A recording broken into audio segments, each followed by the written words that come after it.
그러니까 물가 잘 안 잡히는 현상인 겁니다. 그러니까 이렇게 물가 잘 안 잡히는 미국 경제 내부적인 그 거시경제 환경에 더해서 앞에 말씀드렸던 여러 가지 변수들이 작용하다 보니까 파월 입장에서 물가 안 잡힐 수도 있을 것 같아.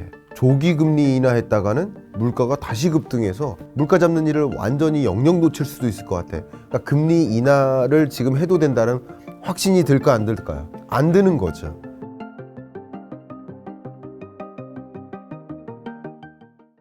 네. 안녕하세요. 오랜만에 또 신사임당 채널에 찾아왔습니다. 저는 김광석이고요. 저는 한양대학교에서 경제학 강의를 하고 있고 또 한국경제산업연구원에서 경제연구를 하고 있습니다. 그리고 매년 여러분께는 아마 경제전망서로 더 익숙해 있으실 것 같고요. 2024년 경제전망서를 최근에 발간했고 2050년까지 경제전망서를 발간하기로 약속한 경제전망의 저자 김광석입니다. 또 경제 읽어주는 남자라는 유튜브 채널을 운영하고 있는 유튜버이기도 합니다. 교수님, 아직 미국의 인플레이션이 다 잡히지도 않은 상황인데 국제유가가 급등하고 있는 상황입니다. 올해 미국 금리 인하 가능할까요? 네, 그 부분 말씀드릴게요. 금리 인상을 왜 했는지를 생각해보면 쉽게 답변이 나옵니다. 금리 인상을 왜 했을까요? 물가 때문에 그래요. 물가 잡으려고 금리를 끌어올린 겁니다. 그 시간을 돌아가 보면 2022년 6월 미국 물가 상승률이 9.1%를 기록했어요. 그 값이 우리 작가님 인생에는 생애 처음 경험하는 높은 물가예요.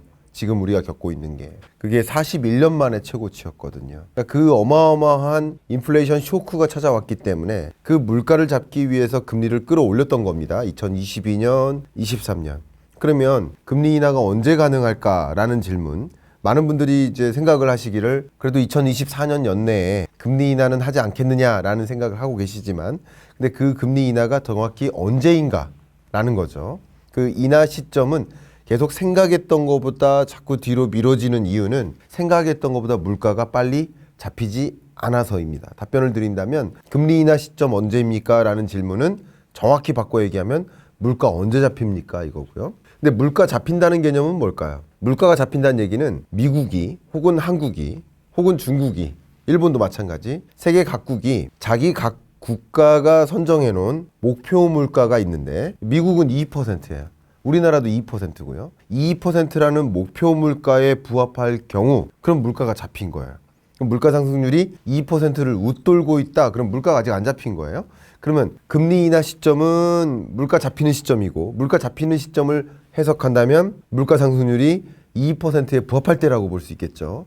그럼 2%에 언제 부합할까를 지금부터 고민을 해봐야 되겠습니다. 한번 자료를 보시면요. 이게 연준에서 판단하고 있는 물가 지표고요. 이 기준의 소비자 물가 상승률을 보시면 그 중에서도 이 빨간색 근원 물가 상승률을 보셔야 됩니다. 그럼 이 근원 물가 상승률이 지금 현재는 2.8%를 기록하고 있는데, 최근 기준이죠. 이 값이 소위 여기 빨간색 선을 그어놨죠. 기준선. 2%로 떨어지면 그러면은 금리 인하할 시점이다라고 생각할 수 있겠습니다. 지금 보면, 얼핏 보면 그냥 전문가적으로 보지 않고 그냥 단순히 이 그래프만 보면 물가 상승률이 어쨌든 2%를 향해 내려올 거라고 느껴지세요? 그죠? 그걸 디스인플레이션이라고 해요. 고물가, 예를 들어서 한 4%, 5%대의 근원 물가 상승률에서 2%를 향해 이렇게 내려오는 현상을 디스인플레이션이라고 합니다. 근데 결국 디스인플레이션 구간이니까 곧 물가 잡힐 거야 라는 생각이 있는 거예요. 그러면 이 근원 PC 물가 상승률의 기준으로 했을 때 2.8%에서 2.0%에 거의 근접했을 때, 예를 들면 2.1, 2.2, 2.3% 이 정도에 도달했을 때 물가 잡혔구나 라는 확신을 가질 수 있어요. 컨빅션이라는 표현을 많이 썼습니다. 그러니까 물가 확실히 잡혔다라는 자신감, 확신을 갖게 될 때 이제 금리 인하 해도 되겠구나. 목표했던 물가는 잡았으니 이제 금리를 정상화해야 되겠구나. 5.5%의 기준금리면 너무 높지 않을까라고 판단하는 것입니다. 현재로서는 이 금리 인하 시점을 이 물가가 정상화되는 소위 2% 수준에 거의 근접하는 그 지점을 금리 인하 시점이라고 보고 있고, 그런 지점을 지금 현재의 페드의 전망대로라고 말씀드린다면 대략 한 7월 달로 무게를 두고 있습니다. 그러니까 6, 7월 가능성을 더 두고 있는데, 근데 7월 달 정도에 조금 더 무게를 두고 있다라고 의견을 설명드리고요. 그런데 정말 물가가 순순히 잡힐 것인가? 그 질문이 던져져요. 순순히 잡히지 않아요. 그걸 뭐라고 하죠? 범피 로드라고 표현하죠. 그래서 최근에 제롬 파월 연준 의장이 범피 로드, 2% 인플레이션 골, 2%라는 목표 물가에 도달하는 동안의 여정, 그 길이 탄탄하다, 울퉁불퉁하다, 울퉁불퉁하다는 거예요. 그만큼 순탄하게 물가 안정화가 가는 게 아니라 방해되는 요소들이 계속 등장한다라는 거예요. 그 방해되는 요소들이 뭐냐? 한 가지가 바로 중동불안이라는, 그 중동불안 속에서 국제 유가가 급등하게 되는, 최근에 국제 유가가 또 90달러를 초과하면서 불안하게 만듭니다. 100달러 초과하는 거 아닐까? 이런 걱정이 됩니다. 근데 만약에 국제 유가가 이렇게 높은 흐름을 계속 가져간다라고 하면 물가에 어떤 영향을 미칠까요? 당연히 물가 상승 압력이 됩니다. 제가 극단적으로 표현해 보면 우리 몸의 70%가 뭐죠? 물이죠. 우리 몸을 구성하는 70%가 물이면 우리 몸을 제외한 나머지 것들을 구성하는 70%가 원유입니다. 여기 있는 모든 게 다 원유로 구성돼요. 여기 있는 책상 만들고 의자 만들고 카페트 만들고 제가 입고 있는 옷조차도 다 원유로부터 추출하는 원자재를 이용한 재화라고 볼 수 있어요. 그러니까 국제 유가가 치솟으면 예를 들면 화학 비료 가격도 올라가요. 그럼 농식품 가격도 올라가요. 이해 가시죠? 국제 유가가 올라가면 또 예를 들면 낙농업 업계에서도 적정한 온도를 유지하기 위해서 더 많은 그 에너지를 써야 됩니다. 이런 식으로 전반에 걸쳐서 이 국제 유가가 상승하면 물가 상승 압력으로 작용하기 때문에 과연 물가 상승률이 이렇게 2.8%를 향해 왔는데 앞으로도 갈 것인가 하는 의문점을 제기하는 국면입니다. 왜냐하면 2023년 1월부터 24년 한 2, 3월까지는 그래도 국제 유가가 정상화되는 국면이었어요. 너무 높은 국제 유가가 아니라. 근데 이렇게 지정학적 불안이 야기되고 중동 전쟁이 만약에 확전되고 근데 이 중동 국가들이 다 뭐예요? 대부분 산유국이에요. 그러니까 원유 공급량이 제한되겠죠.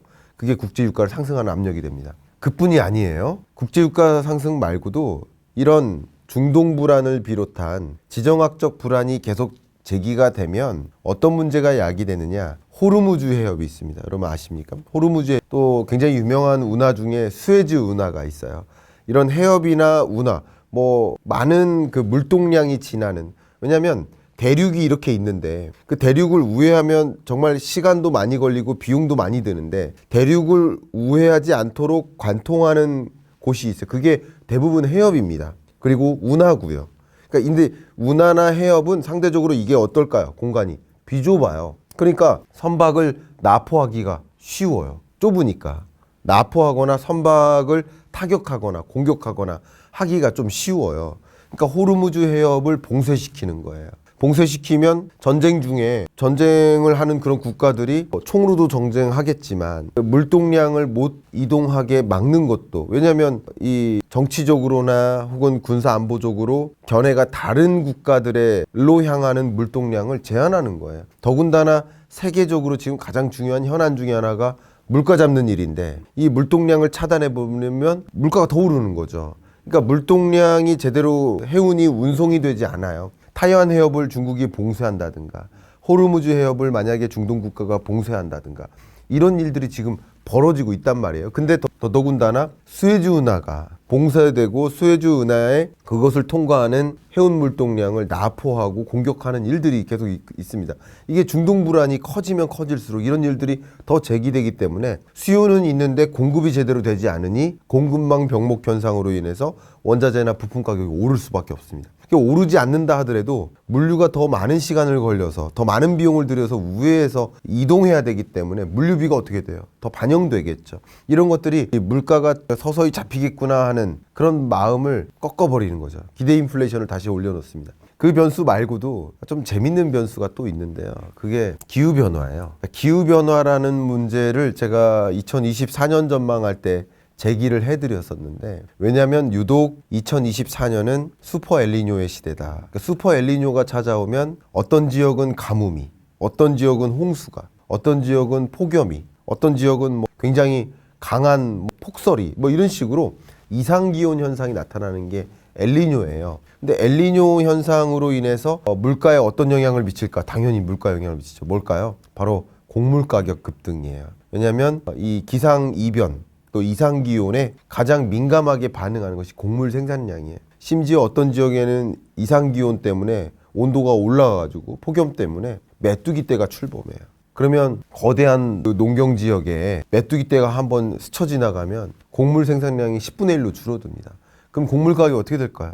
올라가겠죠. 그러니까 그런 기후 변화라는 문제도 역시 계속 갈수록 끊임없이 이상 기온 현상을 만드니까 또 물가가 탄탄하게 잘 잡히겠다라는 그 생각에 방해를 줘요. 변수가 되는 거예요. 근데 또 한 가지 재밌는 거 말씀드릴게요. 이런 기후변화 문제가 어떤 특정 지역에게는 가뭄을 찾아오게 만들고 협곡을 지나는 구간에는 그 수심을 얕게 만들어요. 가장 대표적인 그 협곡이 파나마 운하예요. 근데 파나마 운하는 실제 수심이 얕아졌습니다. 가뭄으로 인해서. 이상기후 때문에. 그러면 이 가뭄 때문에 이 협곡의 파나마 운하의 수심이 얕아지면 자연스럽게 어떤 일이 벌어질까요? 해운 물동량이 많은 대형 화물 운송 해운이 지나지 못해요. 소형 화물 운송 해운만 지날 수 있어요. 그러니까 역시 이 파나마 운하를 통과하지 못하고 우회하면 어떻게 되겠습니까? 물류비가 올라가겠죠. 그러니까 이런 여러 가지 것들이 지금 발생하고 있는 거예요. 이게 다 변수입니다. 물가가 순순히 잡힐까? 그렇지 않을 수도 있다. 라는 방해를 주는 변수들이 있는 거예요. 근데 지금은 이 변수들이 상수화되고 있는 거예요. 아마도 이런 일이 없겠거니 하면서 물가를 전망했던 거예요. 그래서 페드가 보기에도 한 7월 정도에는 목표 물가에 도달하지 않겠어. 이런 생각을 했는데 이런 변수들을 그래도 긍정적으로 판단했는데 지금 긍정적으로 봤던 그 변수들이 부정적으로 작용하는 거예요.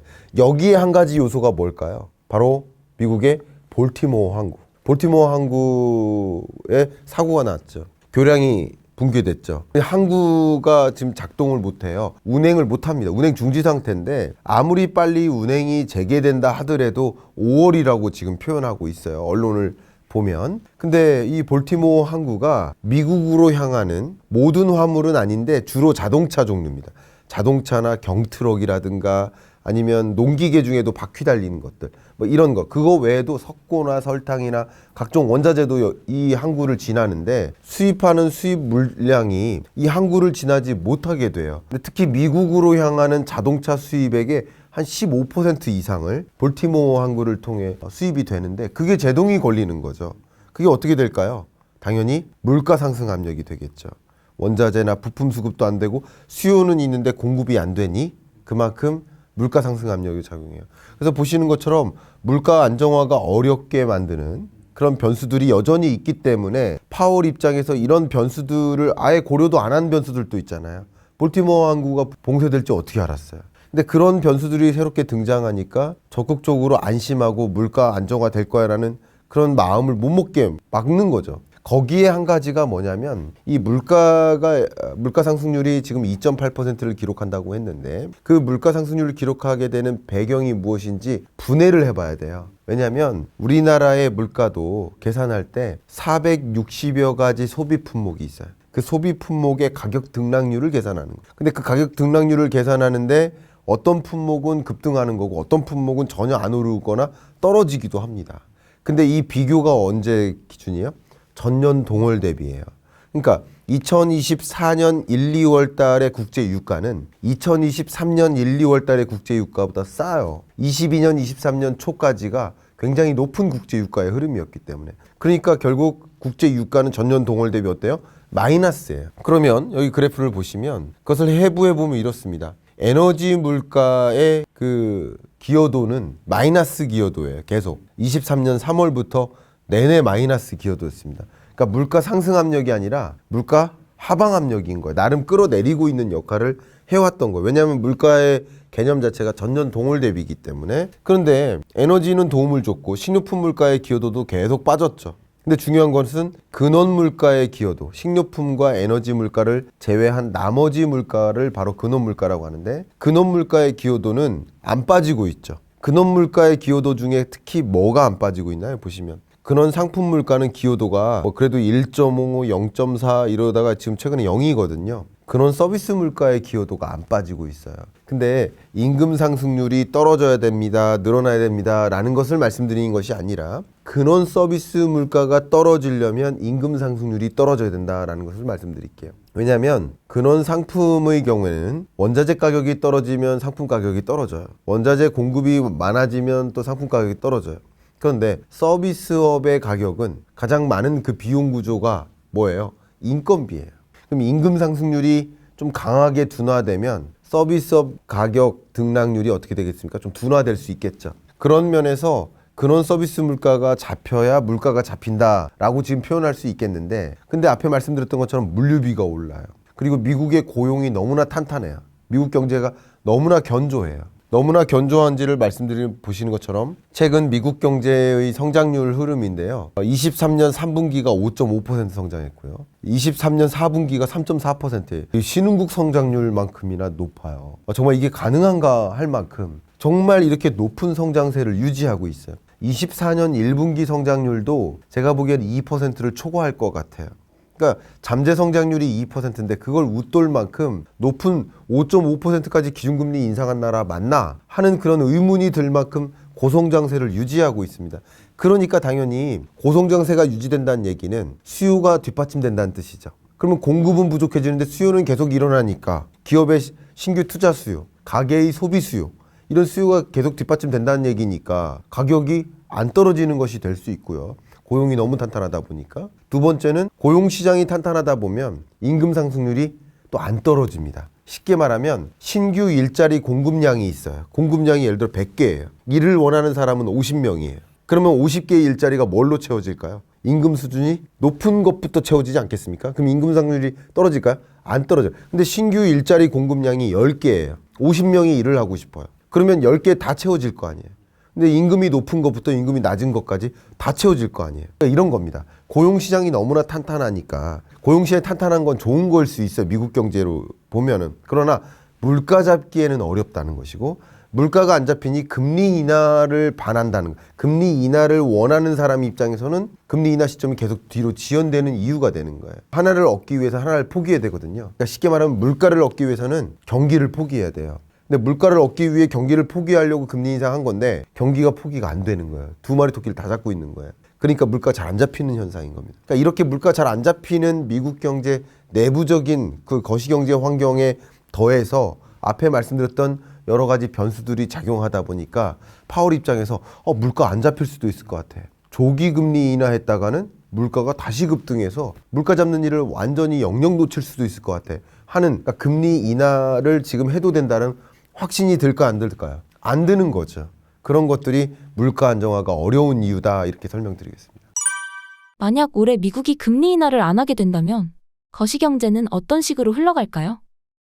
우리가 투자 관점에서 우리 신사임당 채널을 또 들어와서 공부하시는 분들이 많이 계시니까 이 부분은 좀 설명드릴게요. 주가는 왜 오를까? 집값은 왜 오르고 왜 떨어질까? 금값은 왜 오를까? 그런 비트코인 가격은 왜 오를까? 이런 것을 생각해야 된단 말이에요. 왜 오를까요? 인구가 많아지니까 주가가 오를까요? 인구가 늘어나는 동안 1960년부터 2020년까지 인구는 한 번도 빠짐없이 계속 늘기만 했어요. 그러면 집값은 한 번도 빠짐없이 오르기만 했나요? 결론적으로는 올랐지만 올랐다 떨어졌다 하면서 오르죠. 그러니까 이런 현상을 놓고 봤을 때 단순히 인구? 아니면 경제가 부진한데 왜 주가는 오르지? 이런 생각도 하신단 말이에요. 그러니까 이게 뭐냐면 경기 때문에 주가가 오르는 게 아니고 경기 때문에 부동산 가격이 오르는 게 아니에요. 인구가 증가하니까 부동산 가격이 오르는 게 아니고 인구가 감소하니까 집값이 떨어지는 게 아니에요. 물론 그런 것들도 영향을 줍니다. 영향을 안 준다는 것이 아니라, 근데 가장 중요한 것은 결국 유동성입니다. 돈이 어디로 쏠리는가예요. 이걸 여러분 보셔야 돼요. 그러니까 돈은 움직입니다. 사랑도 움직이지만 돈도 움직여요. 항상 움직이고 있고, 저는 항상 돈은 이동한다라고 말씀드려요. 그러니까 돈이 어디로 이동할까를 보셔야 돼요. 돈의 이동이 수요의 이동이에요. 제가 항상 여러분들께 쉽게 말씀드릴 때 재테크를 뭐라고 생각하시냐. 저는 재테크를 뭐라고 생각하냐면, 제가 10여 년 동안 경제를 연구해오는 동안 제가 생각한 정의가 있어요. 재테크란 돈을 어떤 형태로 가지고 있을까를 고민하는 거. 돈을 주식으로 가지고 있을까? 부동산으로 가지고 있을까? 코인으로 가지고 있을까? 금으로 가지고 있을까? 돈을 어떤 저축으로 가지고 있을까? 보험으로 가지고 있을까? 아니면 그냥 호주머니에 넣고 있을까? 저축과 호주머니는 다른 거예요. 그죠? 이자율이 발생하고 아니고의 차이니까. 그러니까 돈을 어떤 형태로 가지고 있을까를 고민하는 게 재테크예요. 그러니까 근데 재테크에 대한 고민에 있어서 돈이 이동하는데 간혹 우리가 잘못 판단하는 일이 있는데, 제가 보기에 저도 유튜브를 운영하다 보니까 댓글을 보잖아요. 제 유튜브 채널에 댓글은 확인할 거 아니에요. 그럼 댓글을 보면 간혹 재테크를 죄송스럽습니다만 재테크를 실패할 수 있는 가능성이 있는 상념, 생각, 그게 뭐냐면요, 모든 게 나의 생각과 비슷할 거라고 생각해요. 무슨 말이냐, 내 월급 통장에 지금 300만 원 있어요. 요즘 통장이라고 안 하고 통장이라고 하잖아. 다 나가, 물건값은 비싸. 근데 죄송하지만 300만 원 통장에 있다, 현금성 자산이 300만 원이 있다. 그러면 금리 올라가면 혹은 금리 떨어지면 돈을 다 빼요? 금리 올라가면 호주머니에 있던 돈을 이자 받기 위해서 적극적으로 또 통장에 넣어요? 그러니까 그렇게 소액의 경우에는 돈의 이동이 별로 없어요. 그러니까 금리 인상 인하에 민감하게 반응하지 않아요. 그러니까 나의 관점에서, 나의 어떤 자산관리 패턴이라는 관점에서 생각한다면 돈의 이동을 생각해 볼 수 없어요. 근데 돈의 이동이 가장 민감한 사람들은 누굴까요? 사실 자산가들이에요. 자산가들은 소위 이제 금융사에서 VI 기준이 얼마인 줄 아세요? 현금성 자산이 50억 이상이면 VIP라고 분류가 되고요. 500억 이상이면 VVIP로 분류를 합니다. 그리고 정말 재밌게도 5천억 이상이면 V라고 분류를 합니다. 실제 그렇게 하고 있고요. 저도 이제 금융사가 주관하고 있는 그런 VIP 세미나나 이런 데를 가보니까 제가 그런 걸 더 절실히 느껴요. 근데 이렇게 현금성 자산이 많은 사람, 그럼 5천억 이상의 VIP들은 평균 자산이 한 1조 될 거 아니에요. 그죠? 500억부터 1조, 2조 되는 사람도 있으니까. 그러면 1조에 달하는 현금성 자산을 저축의 형태로 가지고 있을까 아닐까를 한번 입장을 바꿔놓고 생각해 보자는 거예요. 나의 입장에서 생각하지 마시고요. 그런 자산가의 입장에서 한번 생각해 보시자는 거예요. 그래야 우리 재테크에 대한 정말 합리적인 의사결정을 할 수 있다는 거예요. 근데 1조 정도가 되면요, 금리가 막 치켜 올라가요. 5%예요. 그러면 저축만 해도 5% 수익을 볼 수 있으니 굳이 이 복잡한 시장에 돈을 둘 필요가 있어요, 없어요? 없어요. 그러니까 주식시장에서 돈이 빠져나와요. 부동산 시장에서 돈이 빠져나옵니다. 금리가 올라갈 때 돈이 은행으로 쏠리는 거예요. 반대로 금리를 급격히 인하하는 금리 인하기가 옵니다. 제로금리예요. 그럼 이 1조 정도 갖고 있는 자산가들이 돈을 그냥 은행에만 둘까요? 제로금리인데요. 조금이라도 수익성이 담보가 될 만한 영역으로 돈을 이동시키겠죠. 그러니까 금리는 마치 중력과 같아서 나머지 돈을 어떤 형태로 가지고 있을까라는 그 갖고 있을 그 형태, 이 자산들을 끌어내리듯 해요. 금리가 올라가면 올라갈수록 중력이 더 강하게 작용하다 보니까 끌어내리듯 해요. 반대로 금리가 떨어지면 떨어질수록 중력의 정도가 낮아지니까 우리가 더 높이 뛸 수 있는 거예요. 쉽게 말하면 그런 힘의 작용을 합니다. 그래서 금리의 향방을 가늠해야 되고, 주식이야 무슨 종목일까, 부동산이야 어디를 사야 될까, 어떤 유형을, 그걸 고민하는 게 아니라 일단 거시경제를 봐야 되는 이유입니다. 제가 아마 신사임당 채널에 처음 출연했었던 게 제 기억에는 2019년이었던 것 같은데, 그때부터 경제 전망이라는 영역을 여러분들께 많이 전달해 드렸는데, 그게 경제 전망을 해야 되는 이유입니다. 일단은 경기가 어떻고 금리를 언제쯤 인하할 것이며 그것에 따라서 돈이 어떻게 이동할지를 관찰하는 거예요. 그러면 간단해집니다. 2020년, 21년 금리를 적극적으로 인하하죠. 왜? 팬데믹 경제 위기 상황에 경기를 극복시키기 위해서. 그게 뭐예요? 완화적 통화 정책, 완화의 시대입니다. 그래프 한번 보시면 미국을 기준으로 2008년, 9년에도 금융위기가 찾아왔고, 그래서 경기를 부양시키려고 어떻게 합니까? 금리를 끌어내리죠. 그 낮은 금리를 계속 유지합니다. 이런 시대를 뭐라고 한다고요? 완화의 시대. 그리고 2020년 팬데믹 때도 또 한 번의 완화의 시대가 찾아왔던 거예요. 반대로 22년, 23년처럼 이제는 경기 부양이 중요한 게 아니라 물가 안정이 중요해. 물가를 끌어내려야 될 것 같아. 할 때는 금리를 오히려 끌어올리는 거예요. 오히려 경기를 악화시켜야 되는 거예요. 앞에 말씀드렸던 것처럼 물가와 경기는 반대되는 거예요. 상쇄되는 거예요. 물가를 끌어내리려면 경기를 안 좋게 만들어야 돼요. 경기 악화를 감안해 가면서 금리 인상을 하는 거예요. 왜? 숙제가 물가 안정이니까. 숙제가 뭐냐를 판단해야 돼요. 20년, 21년 팬데믹 때는 숙제가 경기 부양이었으니까 금리를 끌어내렸던 것이고, 22년, 23년은 물가 안정이 숙제였으니까 물가를 안정시키기 위해서 금리를 끌어올렸던 겁니다. 그러니까 이렇게 금리를 끌어올리는 이런 통화 정책 기조를 우리는 긴축적 통화 정책, 긴축의 시대라고 합니다. 잘 생각해 보시면 2020년, 21년 경기가 좋았습니까? 경기 더 안 좋았어요. 뭐 지금도 안 좋지만 그때가 더 안 좋았어요. 근데 왜 주가는 올랐죠? 그런데 왜 부동산 가격은 올랐죠? 경기가 안 좋으니까 부동산 경기가 오를 수 없어라는 그 문장 자체가 이미 전제가 틀린 거예요. 경기가 좋으니까 집값이 오른 게 아닙니다. 20년, 21년을 생각해 보세요.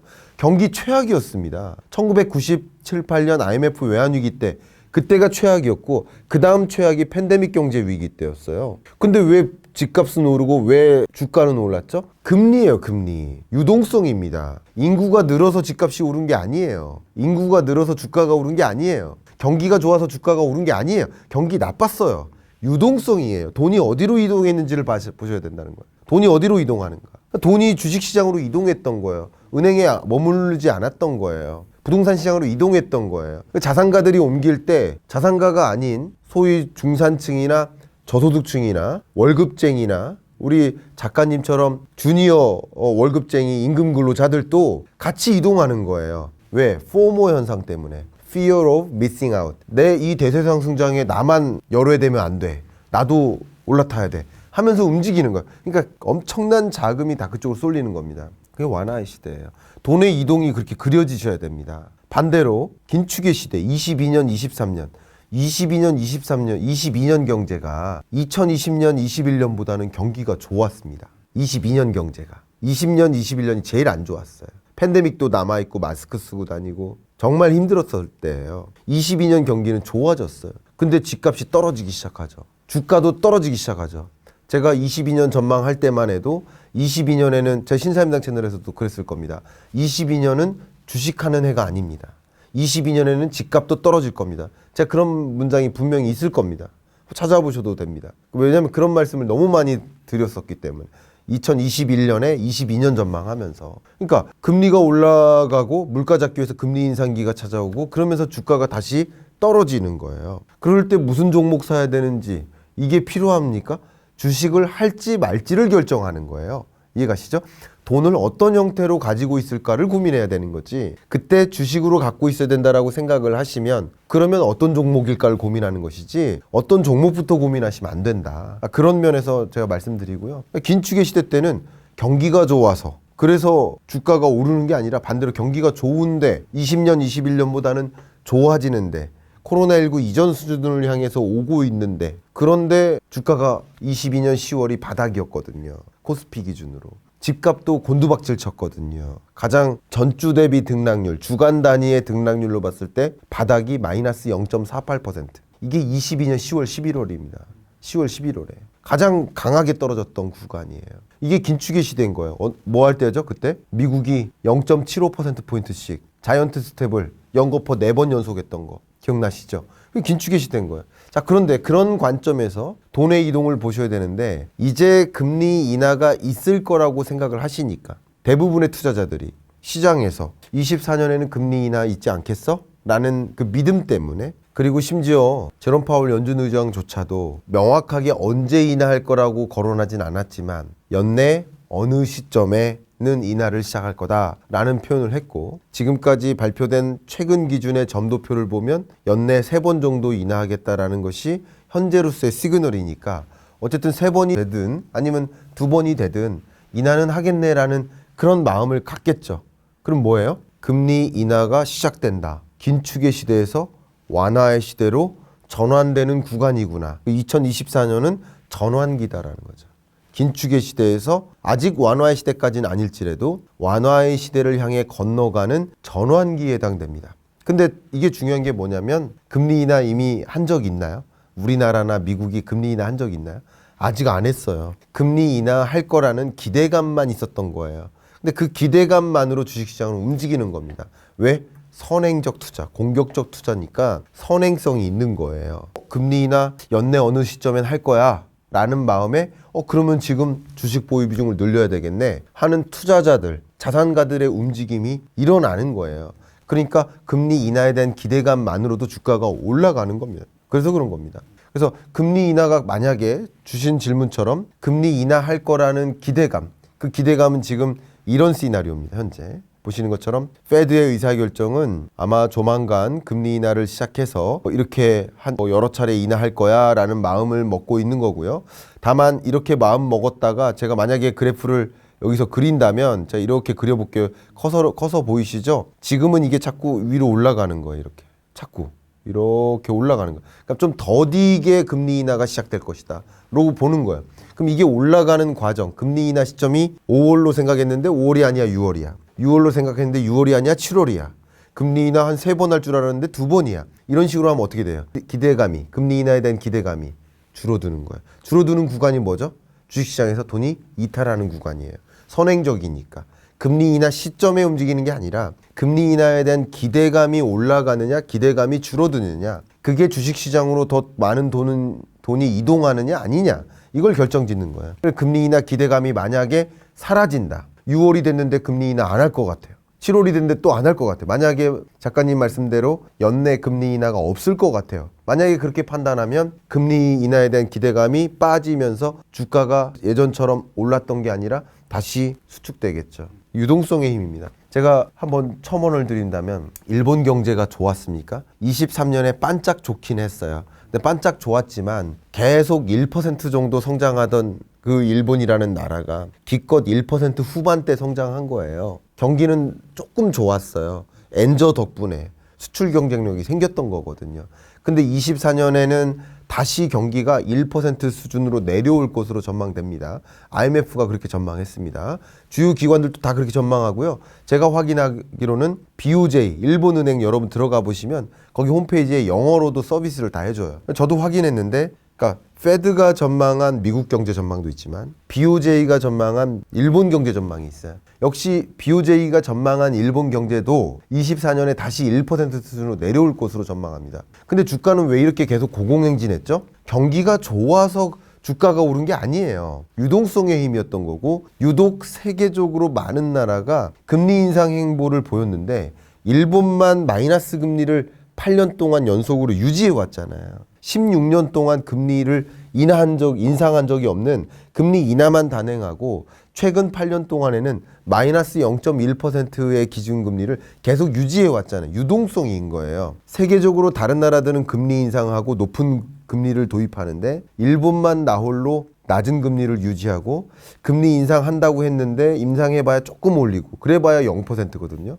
그러니까 세계적으로 가장 완화적인 통화정책 기조를 유지하는 나라라고 볼 수 있을 것 같아요. 그러니까 유동성의 힘이 작동해서 주가가 오른 겁니다. 그러니까 주가가 오르는 만큼 실물 경제가 괜찮는가? 그 정도 아닙니다. 그 부분을 강조할게요. 그런 것처럼 여러분이 이 경제를 보실 때 실물 경제랑 자산 시장이랑 구분해 놓고 보셨으면 좋겠다. 제가 그 말씀을 드리는 거예요.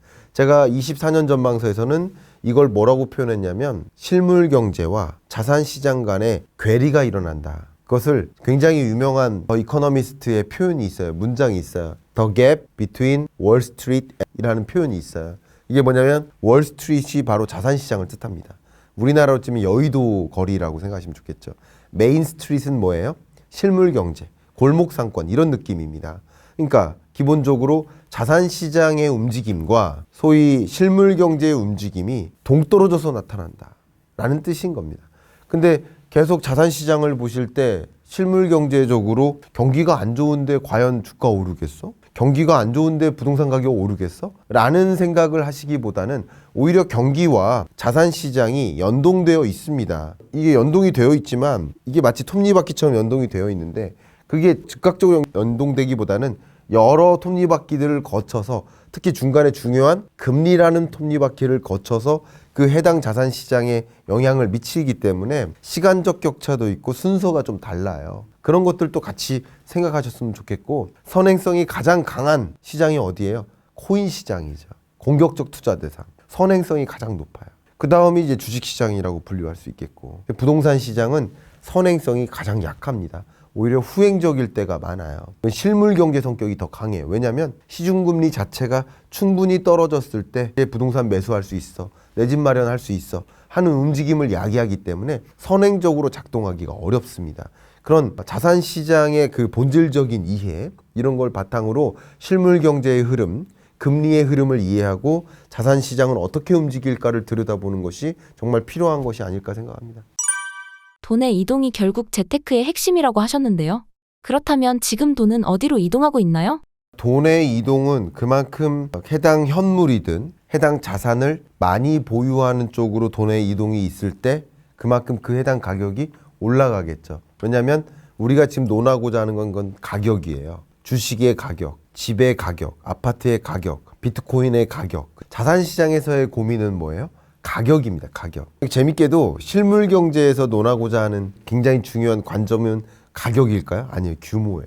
소비 규모, 수출 규모, 투자 규모, 매출액, 영업이익, 정부 지출 규모, 예산 규모. 규모 가격이 아니에요. 당연히 같이 굴러가지 않습니다. 실물 경제와 자산 시장이 좀 다릅니다. 근데 우리는 지금 가격을 논하는 거고 가격이 올라가려면 수요가 뒷받침돼야 된다는 건데 그 수요를 확인할 수 있는 게 돈의 이동이 맞죠? 그만큼 그쪽으로 예를 들어서 모두 다 삼성전자 사고 싶어. 그러면 그게 뭐예요? 삼성전자의 수요, 주식의 수요가 늘어나는 것이고 그만큼 돈이 그쪽으로 유입되는 현상인 거죠. 그죠? 그런 현상이라고 보시면 좋겠습니다. 돈의 이동을 보시면 일단은 글로벌 주식, 채권, 펀드 자금의 흐름을 가지고 자금이 더 유입되는지를 확인해 보겠습니다. 보시는 것처럼 24년 들어서 주식 펀드 자금도 늘고요. 채권 펀드 자금도 늡니다. 그러니까 세계적으로 이 두 지표가 우상향하고 있고요. 오히려 23년, 22년 같은 경우는 채권 펀드 같은 경우는 마이너스였었어요. 그죠?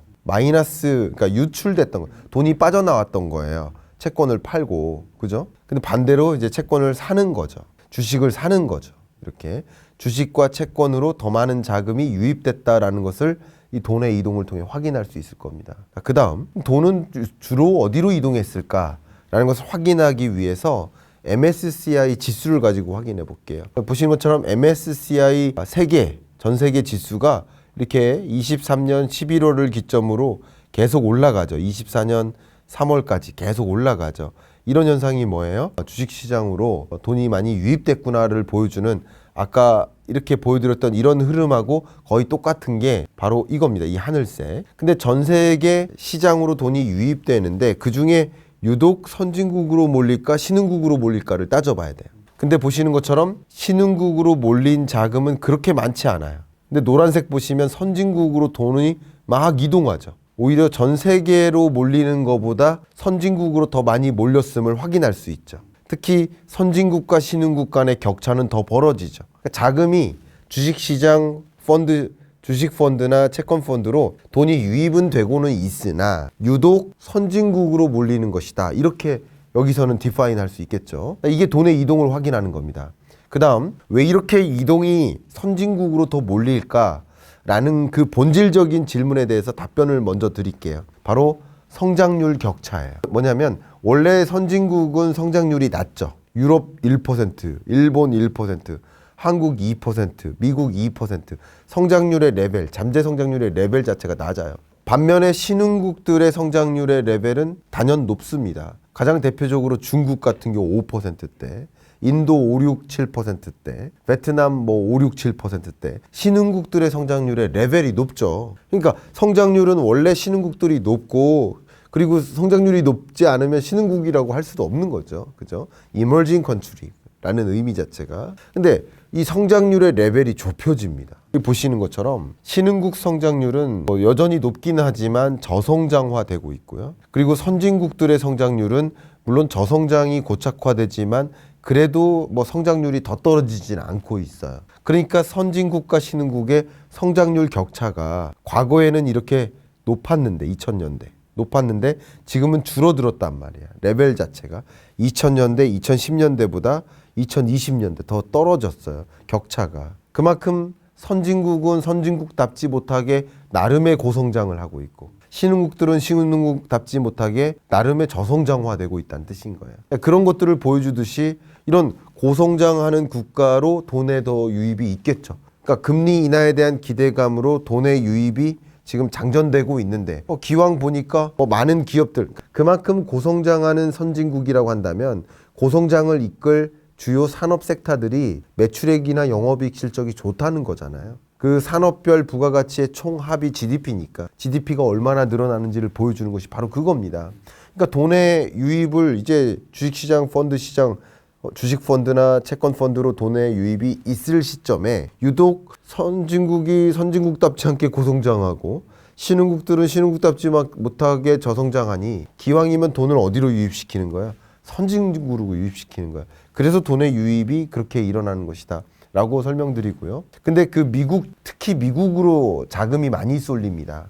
미국 경제가 제가 지난 편에서 말씀드렸던 것처럼 굉장히 견조하다고 말씀드렸죠. 어떻게 23년 3분기 성장률이 5.5%나 되고 4분기 성장률이 3.4%나 됩니다. 5.5%나 성장한 그 3분기 GDP에서 거기서 또 한 번 3.4%가 성장하는 거예요. 이게 전분기 대비이기 때문에 그만큼 굉장한 견조한 성장세를 유지하고 있다라고 볼 수 있어요. 그러면 견조한 성장세를 유지한다는 얘기는 미국을 구성하는 산업이 예를 들어 100가지라고 해봤을 때 그 100가지 산업의 평균적인 성장률이 그렇게 높다는 거잖아요. 그 중에서 어떤 산업은 더 유독 실적이 좋은 것이고 어떤 산업들은 실적이 뒷받침되지 못할 수도 있겠죠. 근데 실적이 뒷받침될 만한 산업에 혹은 실적에 대한 기대가 높은 산업에 그런 섹터에 자금이 더 유입되지 않겠습니까? 그걸 보여주는 게 바로 미국 주식 섹터별 펀드 자금의 흐름이에요. 보시는 것처럼 에너지라든가 유틸리티, 금융 같은 경우도 많이 줄어드는데 3년 연속 줄어들죠. 3년 연속 줄어드는 이유는 뭘까요? 바로 금융부실인 거죠. 상업용 부동산발 금융부실 우려가 있기 때문에 미국 금융기관의 주식을 보유할 필요가 없다라는 생각을 갖게 만드는 거죠. 그러니까 미국 경기가 다 좋은 게 아니에요. 보시는 것처럼. 부동산 그렇게 좋지 못하고 원자재, 금융 대부분 좋지 못해요. 근데 여기 보시는 것처럼 유독 좋은 게 기술이에요. 테크주. 그러니까 테크 중에서는 특히 빅테크. 그리고 빅테크 외의 기술 종목에는 당연히 반도체. 왜냐하면 빅테크 기업들은 서로 서비스 경쟁력을 확고히 갖추고자 그래서 서비스 경쟁력 전쟁에 있는 거예요. 많은 그 빅테크 기업 중에 예를 들어서 아마존이라든가 메타, 구글, 지금 유튜브 보시지만 구글 마찬가지 이런 소위 많은 빅테크 기업들이 서로 AI 서비스 경쟁력을 가지고 다투고 있어요. 그럼 AI 서비스 경쟁력을 갖추기 위해서 반드시 필요한 게 또 AI 반도체예요. AI 반도체의 개념을 제가 설명드리려면 또 길어지겠지만 자동차에 들어가는 반도체가 차량용 반도체고 스마트폰에 들어가는 반도체가 폰용 반도체인 거고 PC에 들어가는 반도체가 PC용 반도체니까 AI 서비스를 구현하기 위한 반도체가 AI 반도체다. 이렇게 이해하시면 충분할 것 같아요. 그러니까 AI 서비스 경쟁력을 확보하기 위해서는 AI 반도체가 필요한 것이고 AI 반도체 산업의 섹터가 엄청나게 커지는 거죠. 매출액이. 기업마다 다르지만 200%나 증가하고 이런 모습들이 보여지니까 그러니까 이런 산업으로 유독 실적도 뒷받침되고 그런 산업에 대한 기대가 앞으로도 높겠구나라고 생각하니까 더 많은 자금의 유입이 그쪽으로 쏠리는 거죠. 이것을 미국 쏠림 현상이라고 합니다. 결과적으로 말씀드리면 신흥국에 자금이 쏠리는 것도 있긴 있지만 이 신흥국 중에는 중국이 포함되거든요. 중국으로부터 이탈하는 현상이 있어요. 차이나 엑소더스라고 합니다. 기업도 빠져나오고 있지만 자금도 빠져나오고 있습니다. 중국 경제가 장기적으로도 그렇게 좋아 보이지는 않네. 좋아 보이지 않으니 내가 중국에 굳이 투자할 필요가 있어?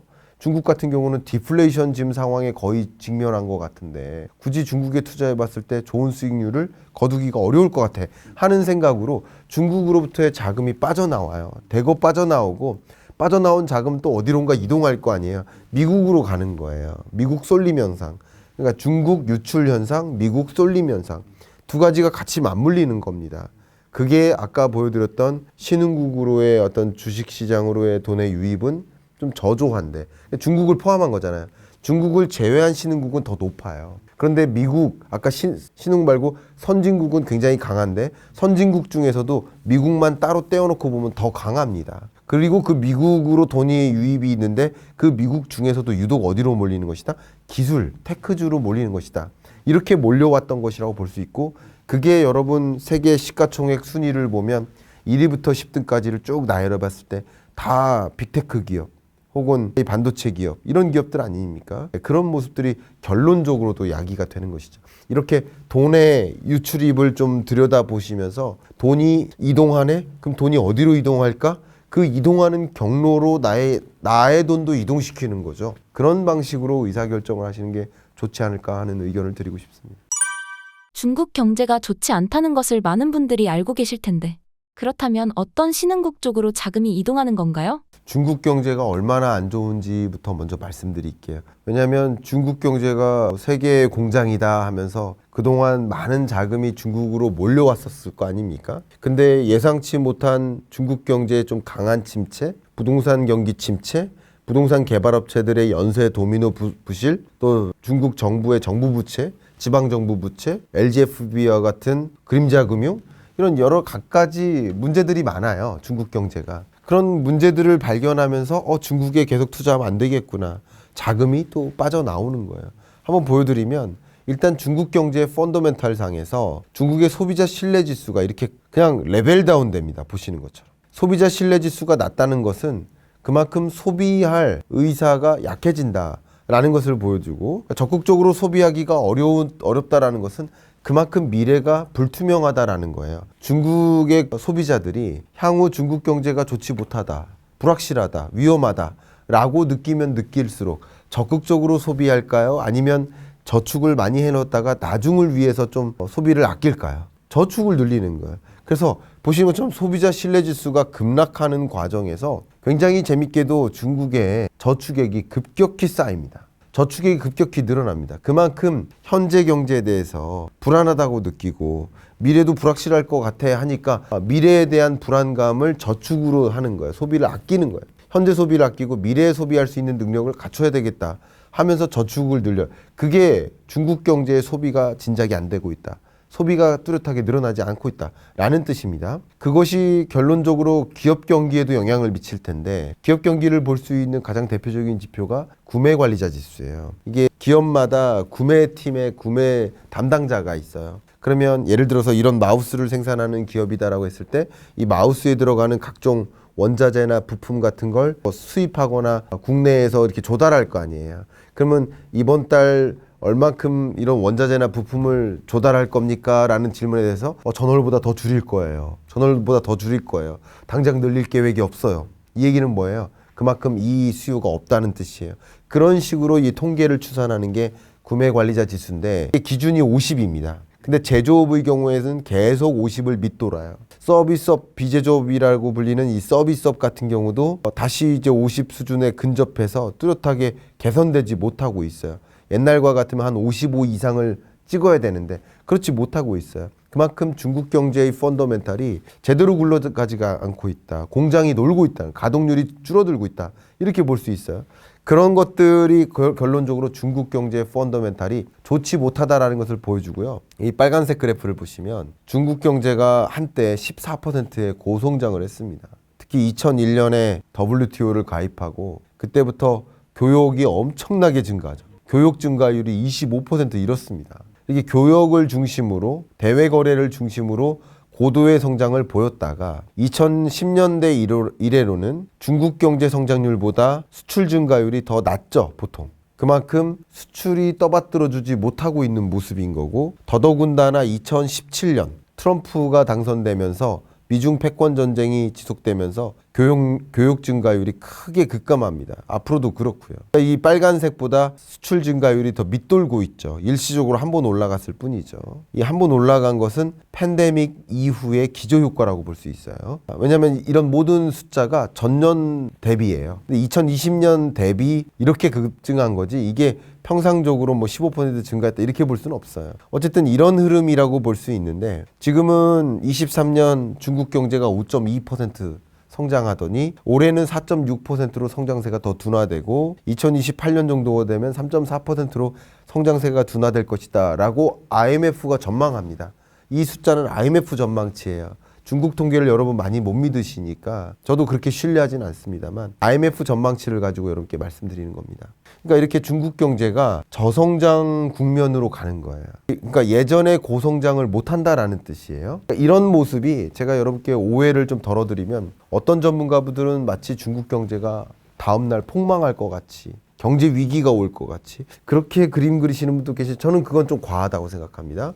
중국 경제가 폭망하거나 사라지는 게 아니에요. 그러나 저성장 고착화되는 거예요. 옛날만큼의 고성장을 더 이상 못하는 거예요. 만약에 내년 폭망하고 내후년 폭망하고 근데 어떻게 5.2, 4.6%의 성장률을 유지합니까? 이것도 나름의 고성장인데요. GDP 규모를 봐도 그렇어요. GDP 규모 면에서 미국 다음이 중국인데 그 거대한 GDP 규모를 가지고 그게 또 4%, 5% 성장한다는 것은 굉장히 높은 성장세를 유지하고 있다는 뜻이에요. 그러나 예전만큼 성장하지 못하고 예전만 하지 못하다 이렇게 받아들이셔야 되는 것이지 중국 경제가 뭐 갑자기 폭망한다 이렇게 생각하시면 안 됩니다. 이해 가셨죠? 근데 어쨌든 고성장을 못한다라는 뜻인 겁니다. 고성장도 못하고 그런 것들을 단적으로 보여주는 증거가 뭐예요? 바로 중국 물가죠. 세계적으로 고물가 때문에 고충이었는데 중국만 나홀로 이렇게 마이너스 물가를 기록합니다. 여기 보시는 것처럼 이 4월 달에 발표될 중국 물가 상승률 지표가 전 굉장히 기다려지고 그게 궁금한 상황입니다. 저는 이코노미스트니까 이 숫자를 계속 기다릴 거 아니에요. 근데 4월 달에 발표될 중국 물가 상승률은 3월 물가예요. 그리고 지금 확인하고 있는 이 지표는 0.2%는 플러스로 오랜만에 반등했는데 이 숫자는 2월 물가입니다. 근데 이게 왜 반등했을까? 중국에 2월 달에 우리나라로 치면 설날이 있었어요. 설 연휴가 있었어요. 그러면 각종 재화의 수요가 급증하죠. 근데 23년에는 어땠을까요? 설 연휴가 있었겠지만 23년은 아직 팬데믹 상황으로부터 완전히 벗어나지 못해서 그 대봉쇄 조치에 적용받고 있었던 국면이에요. 그러니까 이런 대명절, 중국의 대명절이 있었지만 그만큼 충분한 소비가 이루어지지 않았던 23년 2월과 비교해서 24년에는 말 그대로의 이 대명절이 있는데도 불구하고 고작 물가가 0.2%밖에 상승하지 않았다? 이것은 여전히 심각한 저물가라고 저는 생각합니다. 그리고 이제 4월에 발표될 중국 물가 상승률은 좀 조심스럽지만 다시 마이너스로 떨어지지 않을까 저는 생각을 하고 있는데 역시 이렇게 마이너스나 0% 물가를 진짜 오랫동안 이렇게 기록한다는 얘기는 디플레이션 상황에 놓였다라고 볼 수 있을 것 같아요. 또 한 가지 중요한 것은 같은 0%가 중국의 0%하고 한국의 0%하고 다른 겁니다. 왜냐하면 우리나라의 목표 물가가 2%거든요. 중국의 목표 물가는 3%입니다. 그러니까 중국은 기대치가 더 높아요. 3%가 적정 물가라고 보고 있는데 그런데 0%를 기록하는 것과 우리나라처럼 2%를 적정 물가라고 보고 있는데 0%를 기록하는 것과는 다르죠. 그러니까 어쩌면 중국의 0% 물가, 마이너스 물가는 우리나라로 치면 마이너스 1%, 마이너스 2% 그런 수준의 엄청난 디플레이션이라고 저는 해석을 합니다. 그렇게 보고 있기 때문에 그만큼 중국 경제가 디플레이션에 빠졌구나. 이 디플레이션에 빠진 대표적인 나라가 일본이었거든요. 일본이 잃어버린 30년을 겪었잖아요. 물가가 떨어지고요. 물가가 떨어지니까 임금도 안 오르고요. 소비하지 않아요. 또 고령화가 전개되고 우리나라보다 훨씬 높은 비중의 고령자를 차지하고 있는 현재 우리나라는 고령화 속도가 빠른 거고요. 일본은 이미 고령화가 먼저 진전된 거예요. 이해가시죠? 우리보다 훨씬 빨리 제 정확한 기억은 아니지만 2010년에 초고령 사회에 진입했어요. 우리나라는 2025년 내년에 초고령 사회에 진입합니다. 그러니까 초고령 사회의 정의는 전체 인구에서 고령자가 차지하는 비중 그게 20%를 초과하는지를 보는 거예요. 우리나라는 2024년까지는 고령 사회고요. 14%를 초과한 그러니까 우리나라 현재는 한 19% 정도 됩니다.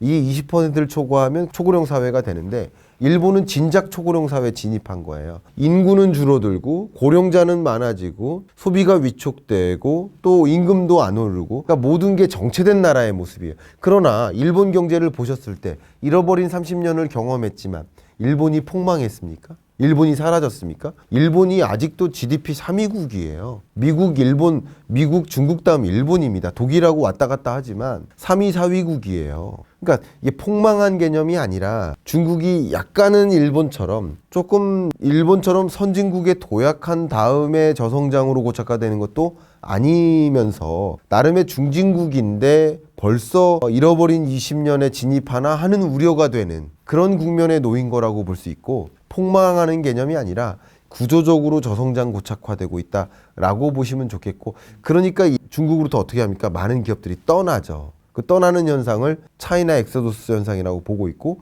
더군다나 여기에 뭐가 더 결합된 거예요? 부동산 경기 침체죠. 이 그래프 보시는 것처럼 중국 부동산 지표가 부동산 투자나 판매 면적이나 신규 착공 면적이나 어떤 면을 들이대도 다 떨어지고 있습니다. 중국 부동산 시장이 좋지 못해요. 그러니까 좋지 못하니까 중국은 뭐 합니까? 중국은 적극적으로 낮은 금리를 유지해요. 금리를 오히려 인하합니다. LPR이라고 불리는 정책금리에 부합하는 정책금리 성격이라고 볼게요. 그러니까 우리나라로 치면 정책금리인 거죠. 어쨌든 그 LPR이라는 정책금리를 인하합니다. 유동성을 계속 공급해요. 재밌게도 저물가니까 물가를 적정하게 올리려면 금리를 인하해야 되고요. 부동산 경기도 침체되니까 역시 부동산 경기를 부양시키고 부동산 개발업체들의 정상화를 위해서는 금리를 또 떨어뜨려야 되고요. 정부 부채든 기업 부채든 너무나 심각하니까 이게 상환 능력이 너무 떨어지니까 그러니까 금리를 또 떨어뜨려야 돼요. 그럼에도 불구하고 또 경기도 부양시켜야 되니까 계속 저성장화 되니까 중국 정부가 발표한 중국의 목표 성장률이 5%예요. 목표 성장률이 5%라는 얘기는 웬만하면 5%가 되기 어렵다는 뜻을 얘기하는 거죠. 그러니만큼 중국 경제가 여러모로 어려우니 디플레이션 우려, 그러니까 디플레이션 함정, 또 부동산 경기 침체의 함정, 중진국 함정, 또 경기 성장의 저성장화, 저성장 고착화, 또 정부 부채의 각종 함정에 빠져 있는데 그것으로부터 이겨내기 위해서 중국은 세계적으로 금리 인상할 때 오히려 금리를 인하했어요. 일본은 낮은 금리를 동결했다고 치지만 중국은 오히려 금리를 인하했어요. 그러리만큼 유동성을 적극적으로 퍼부어서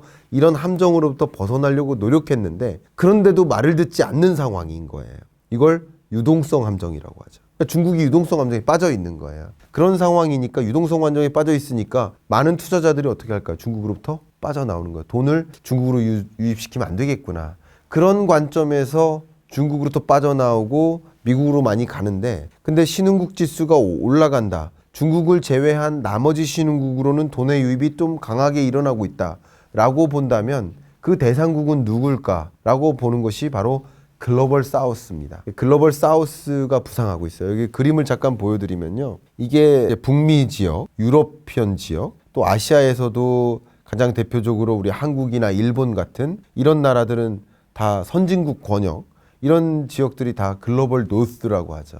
근데 글로벌 사우스 보시면 남아메리카 지역이라든가 아프리카 지역, 또 서남아시아, 동남아시아 이런 지역들은 소위 저개발 국가, 제3세계 이렇게 평가받아 왔죠.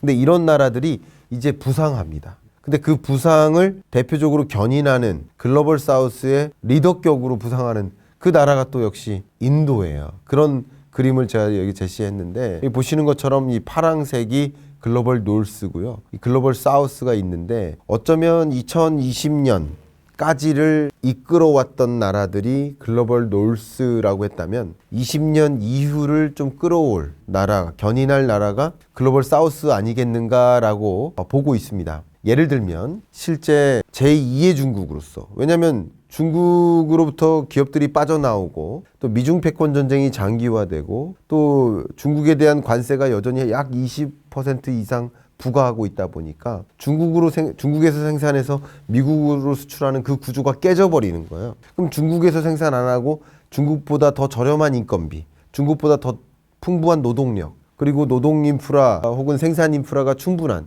물류 인프라를 확보한 그런 나라로 이동해야 되겠죠. 그 이동하는 그 대상국이 누굴까요? 제2의 중국이에요. 그 제2의 중국으로 부상하는 나라들을 뭐라고 표현할 수 있을까요? 제24년 전망에서는 중국을 대체할 아시아 신흥국. 그래서 얼터너티브 에이시아라고 표현했습니다. 알타시아예요. 알타시아. 그 알타시아를 구성하는 나라들이 인도, 인도네시아, 필리핀, 베트남, 캄보디아 이런 나라들입니다. 그러니까 이런 나라들이 부상하는 거예요. 이런 나라들이 다 글로벌 사우스입니다. 가장 단적으로 보여주는 것이 이 그래프인데요. GDP 규모 대비 FDI가 얼마나 유입되는지를 보여주는 그 비율을 보는 것인데 중국의 경우 2010년도까지만 해도 한 4.0%나 FDI 순유입액이 GDP 대비 비율이었습니다. 그러니까 그만큼 중국 경제도 고성장했지만 해외 간접 투자, 직접 투자 유입액이 많았기 때문에 그것으로 통해서 많은 해외 주요 기업들이 중국에 공장 지으면서 성장했다는 것을 보여주는 거예요. 보시는 것처럼 그 순유입액의 비율이 줄어드는 대신에 인도 같은 경우는 계속 늘어나죠. 그러니까 이것이 결국 전 상징적으로 제가 분석을 해봤지만 월드뱅크 데이터를 가지고 분석을 해보았지만 제가 이게 결국 상징적으로 중국을 대신할 제2의 중국으로서 부상하는 나라가 바로 인도다라고 라고 말씀드릴 수 있을 것 같고, 그러면 굉장히 재미있는 게 인도가 2023년부터 세계 GDP 5위국이 됩니다. 그리고 제가 자료는 안 갖고 왔지만 28년 기준으로 IMF의 전망치를 가지고 설명드리면 28년에는 인도가 3위국이 됩니다. 그러니까 3위, 4위가 독일, 일본인데 이들 국가는 지금 1%로 성장해요. 근데 인도는 6%, 7%로 성장해요. 그러니까 뒤에 있지만 속도가 빠르니까 앞질르는 거예요. 그러니까 앞질르는 여정이 24년부터 28년이에요. 그러니까 이제 중국이 2위고 인도가 3위로 부상해요. 그만큼 GDP 규모가 커집니다. GDP 규모가 커지는 과정에서 어떤 일이 벌어질까요? 중산층이 확보돼요. 중산층이 커집니다. 중산층이 더 두터워지면 무슨 일이 벌어질까? 소비 여력이 생겨요. 시장이 형성된다는 거예요. 그러니까 제조기지로서의 의미도 있어요. 왜냐하면 이미 인구 면에서 인도의 인구가 중국을 앞질렀고요. 23년 기준으로. 여전히 인도의 인구는 늘어나고 있고 중국의 인구는 줄어들고 있고 노동력은 풍부해지고 있고 인도는 워낙 젊은 국가예요. 워낙 중위 연령이라고 하는데 중위 연령이 굉장히 낮아요. 젊어요. 젊은 나라예요. 그러니까 생산 연령 인구가 많은데 앞으로도 늘어나요. 그러니까 노동력이 풍부해요. 다만 한 가지 부족한 게 있다면 인프라예요. 아직도 전력 인프라 부족하다. 물류 인프라 부족하다. 이런 얘기 많이. 노동법이 너무 열악하다. 그래서 여기서 어떻게 경영하냐. 이런 이야기가 많이 있지만 지금 현재 세계에서 휴대폰 생산 1위국이 당연히 중국이겠지만 2위국이 인도예요. 세계에서 사용되고 있는 휴대폰, 스마트폰의 2위국이 인도라는 거. 그만큼 이미 생산 국가로서 자리매김하고 있고 부족한 이런 인프라가 있지만 모디 정부가 뭐라고 할까요? 우리 이런 부분을 개혁할 거야. 그래서 우리가 부족한 인프라를 혁신적으로 만들어서 많은 기업들을 우리나라로 유치할 거야. 제2의 중국으로 만들 거야. 세계의 공장으로 만들 거야. 하는 국가 전략을 채택해. 그게 국가 전략입니다. Make in India. 그러니까 부족하다고 지적을 하실 수 있지만 부족한 거 저도 알아요. 거기 인도 한번 가보시면요. 말도 아니에요. 특히 수도권 같은 데 가면요. 도저히 이 도로가 꽉 차고 중앙선 구분조차 별로 없어요. 그러다 보니 근데 중앙선 구분도 없는데 말 다니죠. 소 다니죠. 오토바이, 자전거 다니죠. 사람 다니죠. 자동차 다니죠. 그 툭툭이인가요? 그것도 다니죠. 이게 뭐 정말 중앙선 구분 없이 이게 물류 인프라라는 면에서 기업들이 대규모 생산을 하고 그리고 비포장 도로도 많고 뭐 심각합니다. 그런 도로 인프라에서 어떻게 생산하고 그거 생산한 것을 물류 설비를 이용해서 또 수출하고 합니까? 그러니까 그런 것들이 열악하기 때문에 지금 당장은 안 된다라고 보시는 분들이 많아요. 저도 압니다. 그러나 그게 얼마나 개선될지를 파악하셔야 돼요. 그게 제2의 중국으로서 인도가 부상하고 있다는 것을 말씀드리고요. 마지막으로 헤게모니 싸움. 이제 미국의 단일 패권이 끝난 시대를 우리는 살아가고 있어요. 미중 패권을 버린다라는 것 자체가 단일 패권이 아니라는 것을 알려줍니다. 만약에 2000년이라고 해볼게요. 중국이 WTO에 가입되기 전 단계, 세계 교역 1위 국가가 되기 전 단계, 그때는 미중 패권 전쟁이라는 게 있을 수도 없습니다. 왜냐하면 패권의 힘의 차이가 너무나 났기 때문에. 또 한 가지 러우 전쟁이 일어났다는 것 자체가 미국의 힘이 예전만 못하다라는 뜻이에요. 미국이 얼마나 적극적으로 러시아를 경제 제재를 했습니까? 근데도 러시아가 지금 굳건하고 이렇잖아요. 그런 얘기는 단일 패권이 끝난 거예요. 단일 패권이 끝났다는 것은 양강구도로 간다는 뜻이에요. 미국과 미국 우방국, 중국과 러시아와 그들 우방국.